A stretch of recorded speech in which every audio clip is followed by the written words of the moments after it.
Welcome to the IB Business and Management course. I'm Mr. Burton. I'll be running you through our second topic, types of organisation 1.2. Within our first overall topic, remember business organisation and environment. Delighted to be here today. I hope you're watching this embedded in ibbusinessandmanagement.com, your one-stop place solely specialised in delivering the IB Business and Management course. Types of organisation 1.2. Let's go.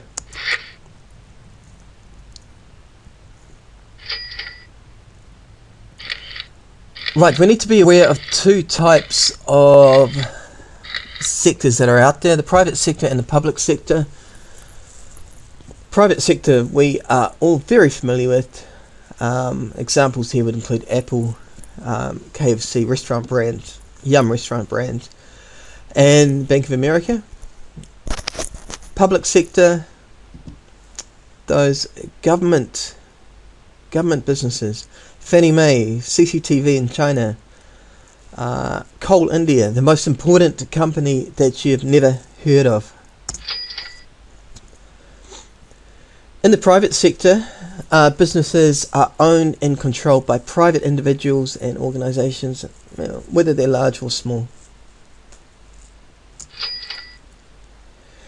Now, the main aim of these private sector businesses, the main aim of all, not of most, but not all, is to make a profit and to maximise that profit. Not only make a profit, but make a large profit if possible.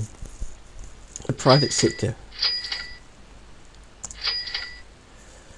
Public sector we define as being under the ownership and control of the government. Now, reasons why public sector organisations exist.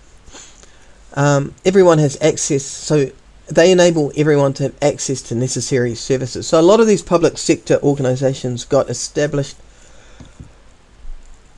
when back in the bad old days where it was difficult to get access to electricity, to telephone services, telecommunication services. But now they are established so everyone has access to necessary services. So if the private sector can't deliver electricity, internet, gas, etc., then a public sector organisation may step in to deliver it. Now, public sector organisations also avoid wasteful competition. Their economies of scale. If there's one public sector delivering roading to an economy, it does not make sense to have two roads going to the same place. So, public sector organisations, they avoid wasteful competition, and they can reap the benefits of very large economies of scale. Public sector organisations protect citizens and businesses through institutions, and they can reduce unemployment as well. One reason that's not listed in the IB Business and Management course, but is just as applicable to public sector organisations as private sector organisations. Public sector organisations, if they're well run, they can produce a good flow of revenue for the government. There's no reason why a public sector organisation cannot be as profitable as a private sector organisation. There's no reason why a public sector organisation cannot produce large profits which the government can then invest back into society.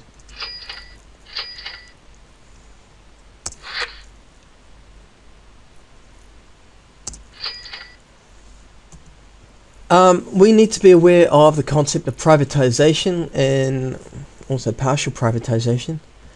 This is where a public organisation their ownership is gone into the private sector. So from government ownership to the ownership by private citizens or groups of citizens. An example is Telecom in New Zealand. It used to be a public owned company. Back in the 1990s it was privatised, sold to private individuals and companies. Now, the benefits of privatisation. We tend to think that private organisations are much more efficient than public organisations. Private organisations are responsible to their owners, and their owners tend to be driven by profit. And to get the most profits, you need to have the most efficient company. There'll be lower cost production. Private companies, private organisations tend to allow for increased choice. One public organisation may equate to 3 different private organisations. One telecommunications company, Telecom, back in the old days, has now branched out into about 3 or 4 telecommunication providers in New Zealand. So there's increased choice for the consumer.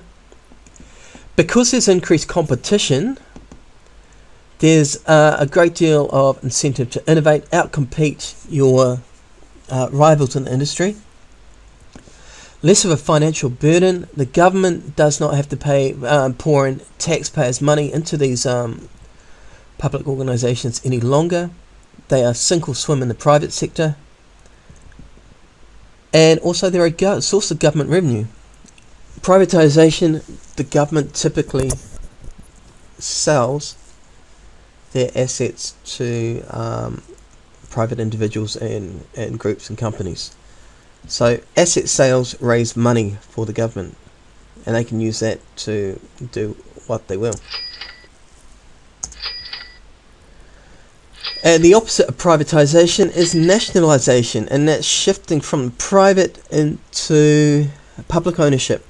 So private firms are taken control of by the government. Now sometimes this can happen for legitimate reasons and sometimes for less legitimate reasons. When New Zealand's national railways were first privatised, an Australian company came in and ran our sole rail company into the ground. No investment in infrastructure, and over time, over the space of 10, 15, 20 years, the quality of the infrastructure of our sole rail provider disintegrated. So the government stepped in and bought the company back out of private hands and took ownership of it once more, invested in it, got the infrastructure up to scratch, and it's now a well-run business, but in public hands. And I said that can happen for less than legitimate reasons. In less politically stable countries, e.g. we've got Venezuela and Hugo Chavez here. Hugo Chavez is infamous for nationalising private firms, like taking private firms, seizing them, offering compensation perhaps if he's in the mood, offering compensation perhaps, but perhaps not adequate compensation for the previous owners of these companies. Now he's done this with steel firms, oil firms, a whole raft of different industries.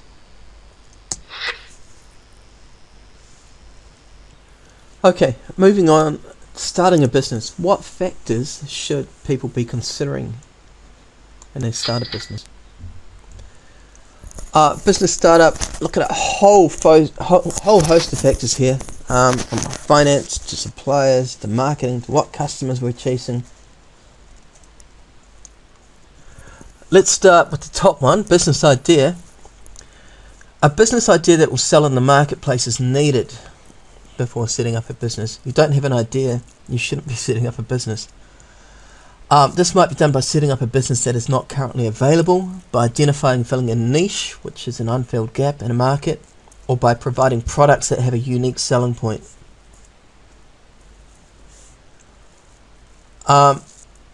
It is possible to enter existing markets and compete in saturated markets, although the chances of great success may be much lower. So, business idea, all important. Finance is very, very important. Finance is needed to fund all forms of business activities such as production and marketing of the firm's products. And finance is usually the key barrier to setting up a new business. since most entrepreneurs need to borrow money to fund their startups. Record keeping of financial accounts also need to be considered, and businesses can hire accountants to do that sort of thing for them or help them to do this. Human resources are needed at all stages of business activity, from the design and development of a good or service to delivering a product to the consumer. Entrepreneurs will have to consider the need for hiring, training, retraining, and motivating their staff. Enterprise is required to be successful, to plan, organise and manage the business. Effective leadership and negotiation skills are required to deal with different stakeholder groups such as employees, suppliers and the government. Entrepreneurs must also have self-confidence and a passion for what they do. Fixed assets such as premises and capital equipment are often needed. The location decision is also a crucial but problematic one. Choose a popular location and the chances of attracting customers are great, but so are the costs of land and property. Suppliers are going to be needed to provide a business with its raw materials, finished stock of products and support services. Contact with suppliers will therefore need to be made. Negotiations over issues such as price and delivery times also need to be undertaken. Customers, it's all about the customer. Customers must be attracted, because without them the business will fail. Obtaining customers means the business must undertake marketing research and produce products that are desirable, available at the right prices and sold in the right places. The size of the market will also determine the amount of sales. So for example, publishers are generally not interested in authors whose work only caters for a very small market. Marketing is essential, very essential, irrespective of how good a business idea might be. Marketing is needed to convince lenders and buyers that the product is a winner. And there could be legal issues as well. For example, business laws relating to consumer rights, copyright and patent laws and employment legislation must all be adhered to. Infringement of legal issues may present huge problems for a business, such as a restaurant breaking food hygiene laws, and may even cause it to cease trading.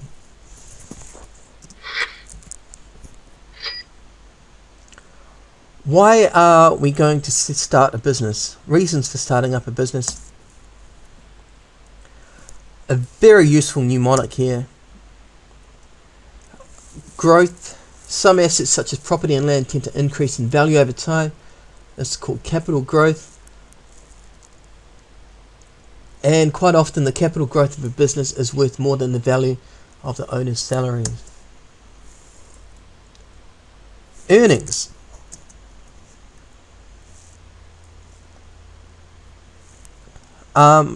Earnings. Ideally, when you're starting a business, you'd like to be earning more than the job you are leaving to start the business for. Transfer and inheritance. Sometimes you come into a sum of money. Sometimes you get gifted a business. Challenge. Starting a business is a challenge. Lots of people seek challenge in their lives. Lots of people like to put themselves against the odds. Challenge is good.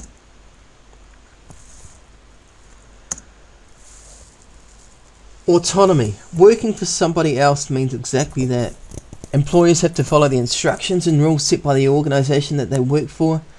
Employers have the largest say in the conditions of employment, working hours, benefits and holiday entitlement, etc.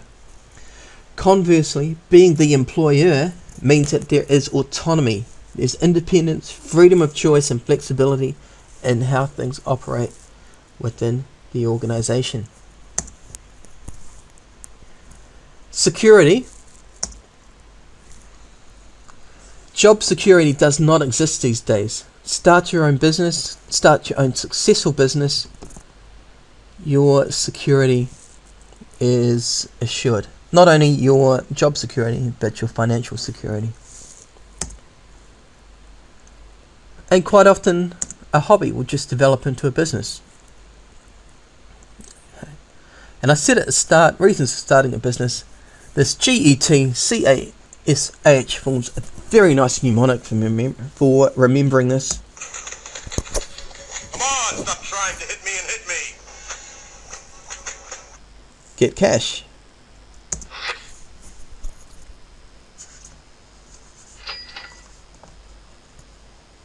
Right, how can we identify a market opportunity? We'd spot a gap in the market, come up with an innovative idea or creation. Niche markets. Are there small markets that are not being particularly well catered for at the moment? Patents, copyrights, unique selling points. Can we come up with an invention? Can we come up with a unique piece of work? Can we produce a product which is quite unique? And is there a way of developing entrepreneurs' personal skills and abilities? So, can we build something? Can we find a market opportunity that matches our skills and abilities? Target market analysis, domestic competition, competitive analysis, location analysis, SWOT analysis, marketing plans, identity trends, and price analysis can all produce or identify different market opportunities.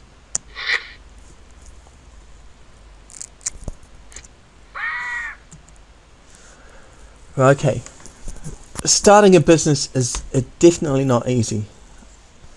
A lot of new businesses fail. Perhaps most new businesses fail. If we have a look at this rather fascinating graph here, you can see that business failure over time. So in year 0, down the bottom x-axis here, when a business is first set up 100% up and running, after a year, only 80% of those businesses are still up and running, surviving. And if we have a look after only 5 years in business, only 50% of those initial startups are still operating. This is US data, but it's applicable right around the world. Failure is a constant in entrepreneurship. Failure is a constant in setting up businesses. The best entrepreneurs, the most successful entrepreneurs, are those that have probably had their shares of failures, bounced back, come up with better ideas, learned from the experiences, and found that business that is able to succeed. Learning from your lessons. Learning from your mistakes, I should say. Learning from your lessons. Okay, a whole host of problems that can face businesses here. Cash flow problems, working capital. Businesses need cash coming in because they have definitely got cash going out. Marketing problems, not getting the marketing mix right, an unestablished customer base, market research not being properly done, people management problems, running into legal troubles, problems associated with producing the good or service, lack of that initial finance, lack of finance to keep the company going. Perhaps the costs of production have turned out higher than anticipated. They've chosen the wrong location, or they've just been unlucky and have hit external influences. Started a business in 2007, great financial crash hits in 2008, and the world plunges into its deepest, darkest recession in 70, 80 years. Okay, so all problems associated with starting up a business. Most of these can be managed. Most of these can be anticipated. Most of these can be planned for.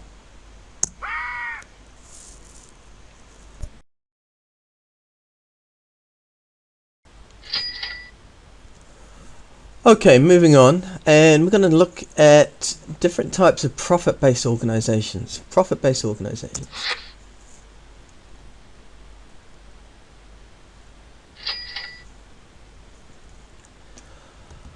And within profit-based organisations, there are four legal structures, four different types of organisations that can be set up.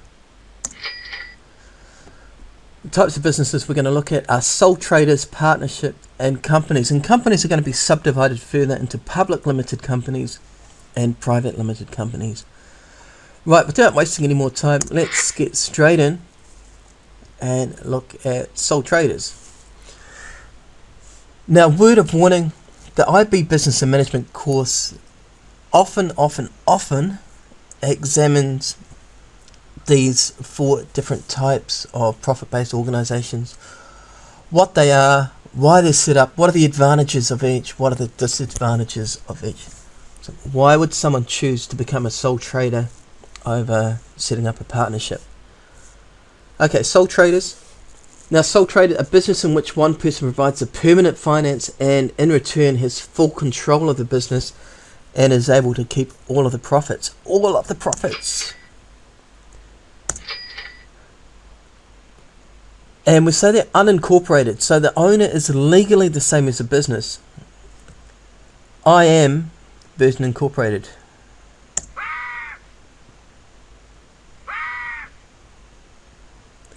Unincorporated, the owner is legally the same as the business. If the business goes belly up, business goes bankrupt, owing debt, then the owner is responsible for the payment of those debts. So the family house, family assets can all be sold to pay the creditors of the business set up by the sole trader. Now, advantages, there are few legal formalities that exist. That means that sole proprietors are quite easy to set up, and in addition, startup costs are usually much lower in comparison to setting up with other forms of businesses. The sole trader is the only owner and therefore receives all of the profits made by the business, and that gives the sole trader an incentive to work hard to become successful. Being your own boss can also bring advantages. These include not having to take orders from anyone else, flexibility in working practice such as being able to dictate your own working hours, and a higher self-esteem from being successful. Decision making is also quicker as there's no need to discuss or consult issues with others. You can deliver a nice personalised service to your customers. Larger businesses may not have the time to get to know their customers, and often their services become very impersonal. A sole trader is more likely to get to know their customers on a more personal level, and this can lead to better working relationships. And privacy. Other people do not necessarily know what you're up to. You, as a sole proprietor, do not have to make your financial records available to the public or any other interested parties. So this allows you to enjoy confidentiality and also to cut down on the cost of having to prepare these detailed accounting records. There's no formal system of accounting expected from sole traders, although their accounts can be scrutinised by the Inland Revenue departments of various countries. Disadvantages. Unlimited liability. This is the biggest disadvantage of being a sole trader. Unlimited liability. You, as owner of the business, are liable for the debts of the business. So there's no limit to the amount of debt that a sole trader is legally responsible to pay if the business fails. As the sole trader is unincorporated, any loss made by the business must be paid back, even if that requires using the personal assets of the owner. So sole traders risk losing personal possessions such as their jewellery, car or home if the business falls into debt. Another large disadvantage here, another big disadvantage, limited sources of finance. It can be difficult to raise finance to establish the business. Sole traders may find it difficult to secure any funds beyond their own personal savings. Trying to expand the business will also be difficult due to the lack of sources of finances available to these sole traders. High risks. Statistically, sole proprietors have the largest risk of business failure. Even the successful ones usually face intense competition due to the vast numbers of sole traders out there. And in addition, the presence of larger and more established businesses often pose a huge threat to the survival of these smaller businesses. Workload and stress. Sole trader, sole owner, one person, often doing a lot of the work, taking responsibility for doing the accounts, marketing, human resource management and operations management. All of these taken together add to the workload and stress of being a sole trader. Lack of continuity. The running of a business may be jeopardized if the owner is not present. So, for example, if the owner decides to go on holiday, becomes ill or dies, then the business may have problems in staying up and running. Quite often, a sole trader will face higher costs of production, as they are unable to exploit the benefits of large-scale production, so their prices may be less competitive compared to those of larger competitors. There we are, sole traders in a nutshell. What they are, what they do, the advantages and disadvantages. You need to know this.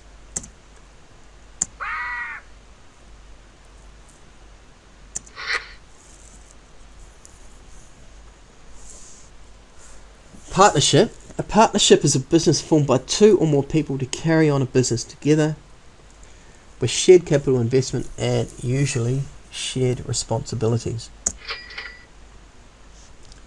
And typically, it differs from country to country, but it would be normal for a private sector business that is a partnership to be owned between 2 to 20 people. The partners. You can have silent or sleeping partners, and these are investors, or in the case of a partnership, investors are the owners, and silent or sleeping partners do not have to take an active role in the business. Again, they're unincorporated. Just like with the sole proprietor, they're unincorporated. They are legally responsible for the debt of the organisation. And with partnerships, it gets even worse. Yes, even worse. If one of your partners messes up, rips off some clients, embezzles some money, leaving your partnership with unpayable debt, joint and several liability. You are all partners are legally liable to settle those debts. Yes, you may have to sell your house if your dodgy partner embezzles money from the company, leaving you with huge debts. Joint and several liability.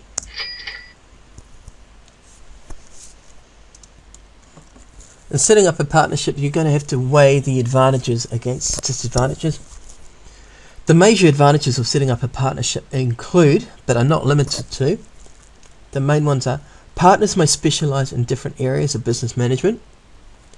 You get shared decision making. Additional capital can be injected by each partner. The business losses are shared between partners. And just like with sole proprietors, there's greater privacy and fewer legal formalities than corporate organizations or companies.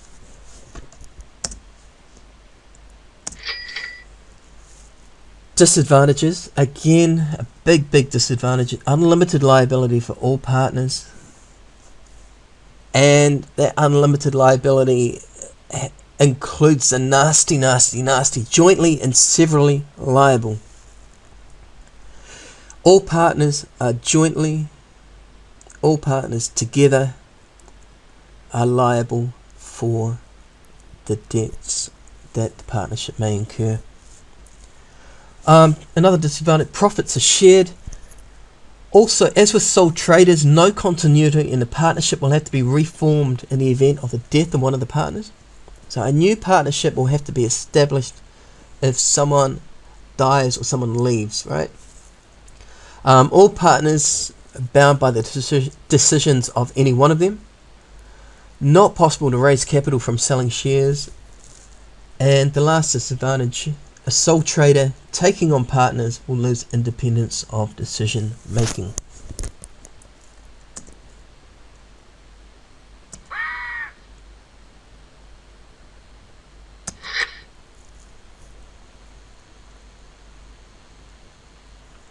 Companies or corporation.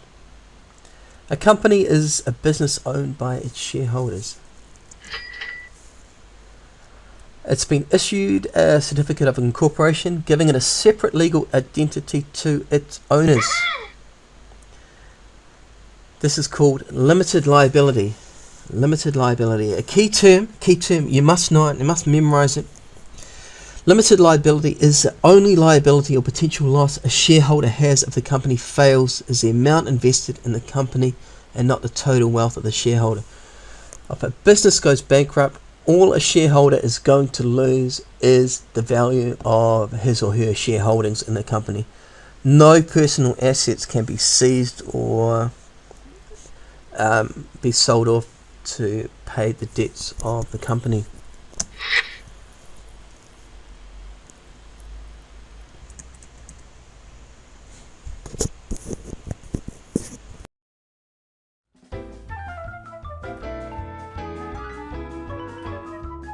An initial public offering, or IPO, is the first sale of stock by a private company to the public.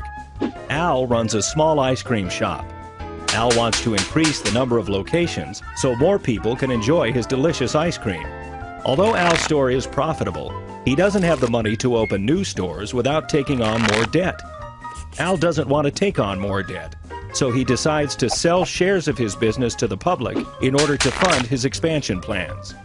Al goes to an investment bank to set up the IPO. The investment bank values Al's ice cream at $300,000 and decides to split it into 50,000 shares priced at $6 per share. The investment bank sells 25,000 shares to the public, and Al keeps 25,000. Al now has $150,000 from investors who purchase shares, and he still holds 50% ownership in his company.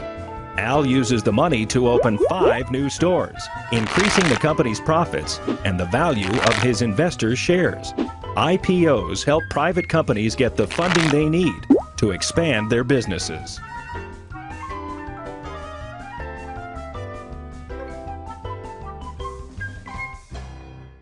All shares to the general public.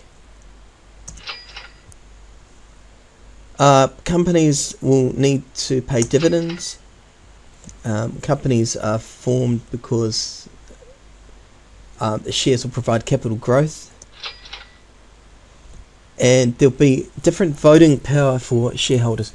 So shareholders receive dividends, capital growth in their shares, hopefully, and some voting power on the company's direction, decisions it's making, who's going to be running the company, things like this, in return for purchasing shares in the public limited company. Now, advantages. The major advantage is companies can raise large amounts of capital, and that capital is permanent. It does not have to be repaid. It's not a loan. This is permanent capital that's given to the company, not given to the company, but given in exchange for ownership of the company. The main advantage, limited liability.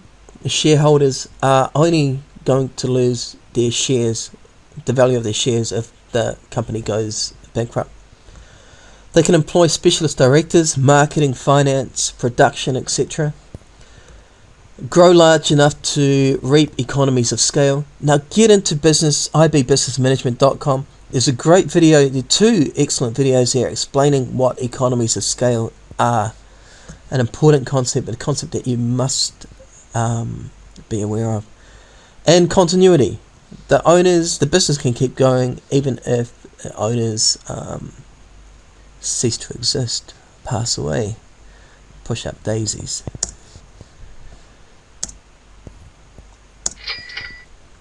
Disadvantages. Now, financial information must be provided to all shareholders. Now, this generally means that financial information more costly to produce and provide, and it quite often what the company is getting up to becomes available to the general public. Everybody's going to know what you have been up to. Another disadvantage is far more bureaucracy in setting up and running a company, more government regulations to adhere to, more costly to get the investment bankers involved in setting up the company. There's a dilution of ownership. The more shareholders you take on, the more shareholders that are issued to them, the less control the initial owner of the business is going to have. And public companies, especially public limited companies, typically tend to be large, and the larger a business, the larger an organisation, the more thought is going to have to go into the communication between key players. So communication problems increase generally speaking, as the size of an organisation increases, and public limited companies tend to be the largest organisations out there.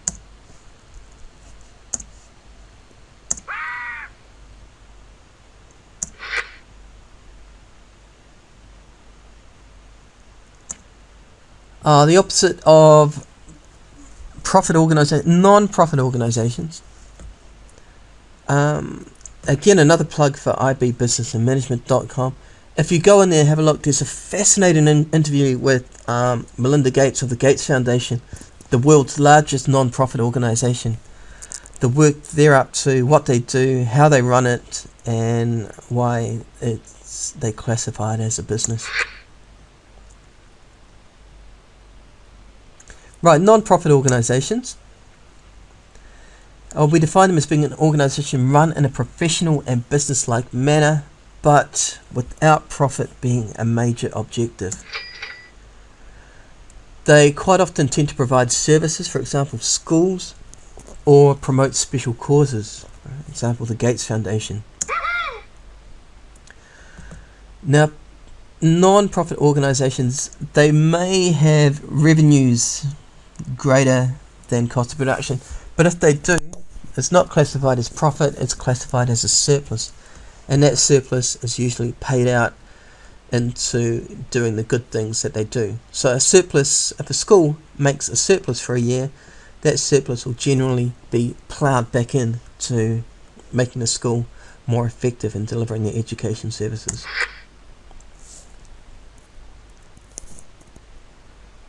NGOs, non-governmental organisations and charities are typical examples of not-for-profits.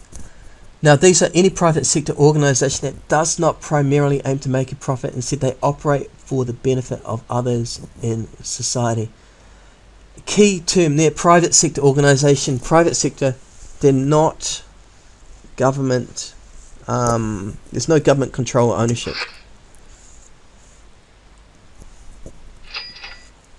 Public-private enterprise, a high-level thing here, often called public-private partnerships as well. Now, the government doesn't have to take sole responsibility for providing an essential service. They can team up with private sector organisations. They can supply the services themselves. So, for example, the fire service in every country that I can think of is run by the government. They provide that service. It hasn't always been the case. Back in the dark ages, the fire service was actually in a few countries was actually a service provided by insurance companies. You paid your insurance, you got a little sticker on your door.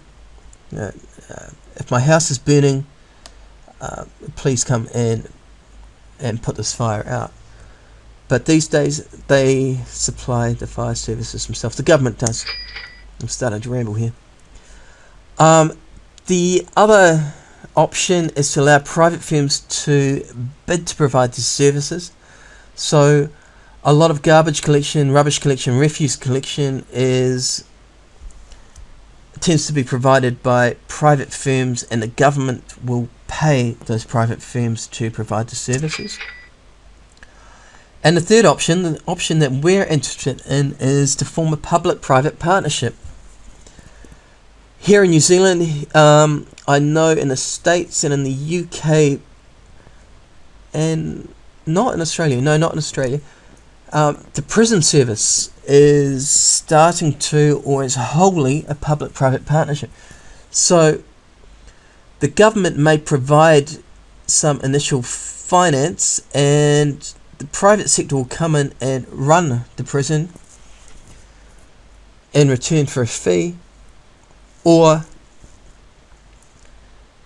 the private sector will actually build the prison from scratch and run it in return for an even larger fee from government.